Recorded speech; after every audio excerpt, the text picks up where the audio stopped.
係雨姐，今日帶大家嚟 Stanley Park。一落車呢，就已經見到好多枯樹啦。依家係11月中啦，啲樹已經落晒葉啦。唔知仲有冇嘢影啊？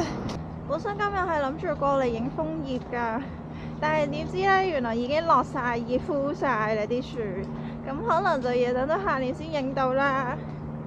咁其實都唔係話冇嘅，可能有一兩棵紅色咁樣咯。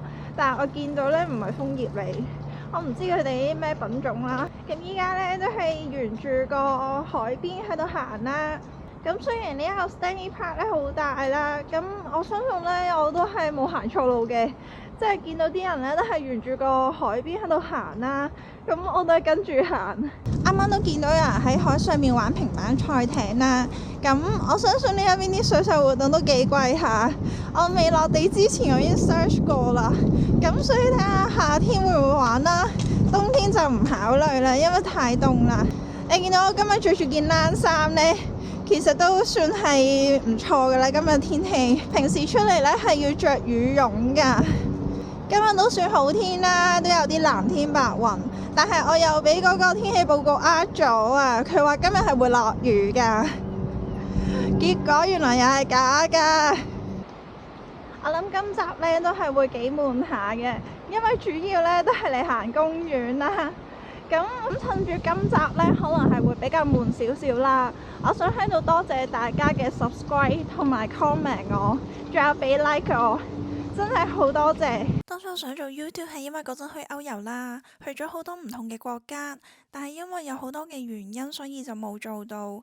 我一直都好想做一個屬於自己嘅旅遊節目，所以今次嚟到加拿大，嚟到溫哥華，趁住呢一個機會，我覺得係時候需要完咗自己嘅夢。雖然唔係啲咩大製作，拍攝、剪片、整素材、後製、寫稿、配旁白、上字幕、縮圖等等，全部都係我自己一手包辦。我都係邊做邊自學翻嚟。時間飛逝，但係換嚟嘅係未來。將來回望自己曾經係幾有心機去做一件事，將剎那變成永恆，就係相片同埋影片嘅無限可能。咁我做嘅作品出嚟，一方面係想記錄自己旅行嘅一啲經歷啦，另一方面係希望爸爸媽媽睇到之後，知道我生活安好。爸爸媽媽，我可能冇能力親身帶你哋去好多國家，但我希望可以透過影片嘅形式帶你哋去。另一方面係拍咗第一條片之後，竟然有一位 YouTube 嘅觀眾喺我返緊工嘅時候過嚟同我相認啦，咁我都好多謝佢，真心我係好開心噶。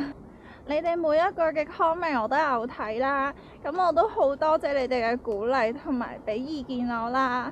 咁我真心好多謝大家睇我嘅，我係真心係冇諗過竟然係會有人睇我。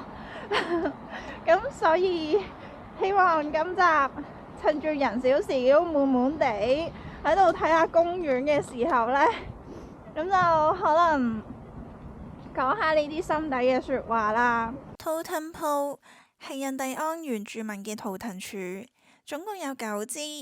呢度見到嘅都係複製品，原版已經擺咗喺博物館。圖騰柱有2個功用，一個係起屋嘅時候當裝飾用，另一樣係作為墓葬柱。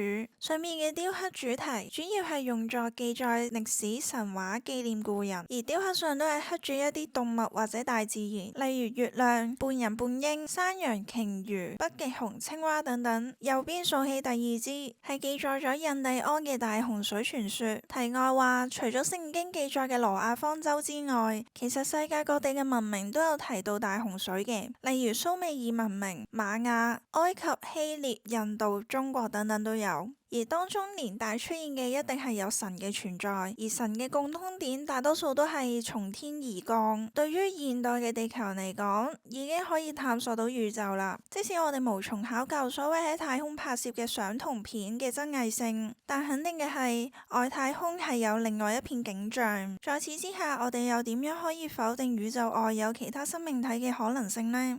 又點可能假設定佢哋一定係吸氧同埋水呢？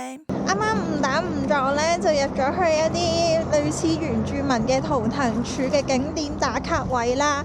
咁啱今日着嘅呢一件衫呢，又係啲民族風，同埋 set 咗個民族風嘅頭咯，成件事勁襯咯。人哋睇你從來都唔係必然，世上有大把有才華嘅人仍然留喺原石裏面。即使世界遺棄你，你都唔好放棄自己，自暴自棄，唔好怕俾人恥笑。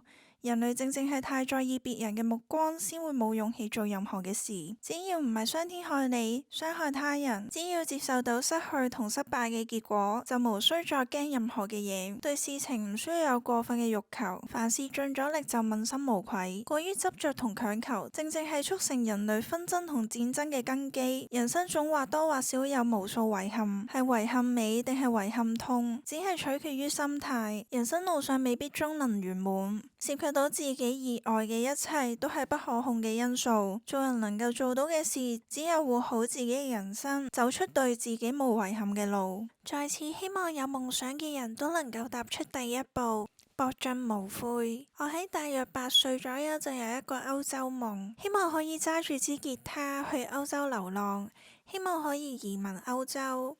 結果我喺22歲嗰陣去咗環歐，雖然冇吉他。結果我26歲嘅時候得到一個嘗試移民嘅機會，雖然係加拿大唔係歐洲，用咗1年嘅時間籌備同埋自學剪片，經歷永遠係屬於自己，能夠帶到落棺材嘅智慧、經歷、記憶、性格。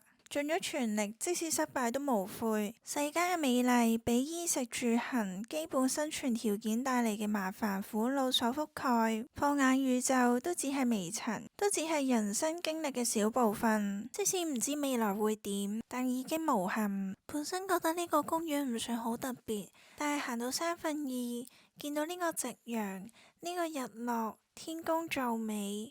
即使我冇信仰，此時此刻都感受到造物主嘅偉大。望住呢一個日落，所有嘅煩惱都冇晒。結果我圍住海旁行咗一圈，大約用咗4個鐘。希望大家都鍾意睇我嘅片，俾個 like、comment 同 share 出去，仲有記得 subscribe 我嘅 channel 啦。我哋下條片再見啦，ciao。